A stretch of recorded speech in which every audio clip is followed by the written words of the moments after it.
They just don't make them like Dispatch anymore. It's a game marking a return to the heyday of Telltale Games, and the elite talent making this game are firing on all cylinders at Ad Hoc Studio to make a superhero game with all the right stats. Backed up by phenomenal voice acting, gorgeous animation, and meaningful choices, Dispatch is a game you shouldn't miss if you're interested in superheroes or cinematic storytelling. Dispatch follows the story of Robert Robertson III, the superhero known as Mecha Man, following a catastrophic defeat at the hands of the supervillain Shroud after a failed attempt to avenge his father. Down on his luck and without the money to repair the mecha that gives him his name, he's recruited into the SDN, the Superhero Dispatch Network, by Blonde Blazer, voiced by Aaron Yvette. His goal is to forge a group of maybe not so ex-villains, affectionately called the Z-Team, into a superhero group worth the name, in exchange for the SDN repairing his mecha. Robert will always be a hero, but exactly how heroic he is, and what his motivations for doing what he does are, can be altered by your dialogue choices. Is he willing to drop a man to what could be his death should his aim be slightly off, relying on him hitting a carefully positioned mattress? Or does he pull him back inside safely after getting what he needs from him? But make no mistake, there are plenty of times I had to pause the game and rack my brain on a decision, walking away from the screen, pacing around my house as I weigh the pros and cons against what my Robert wants, which so few games have ever made me do.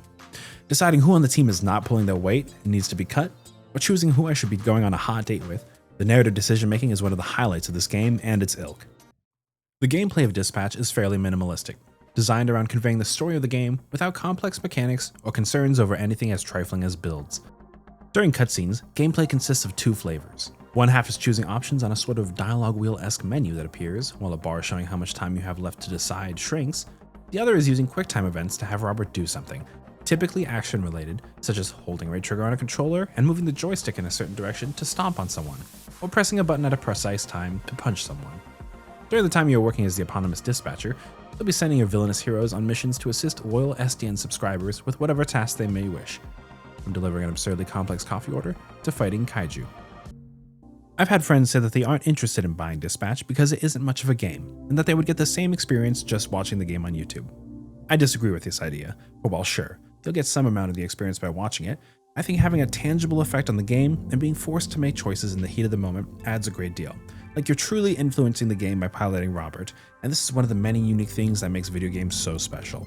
To take that away, never mind taking away the money the studio deserves for delivering this experience to you, would diminish an excellent experience that you owe yourself.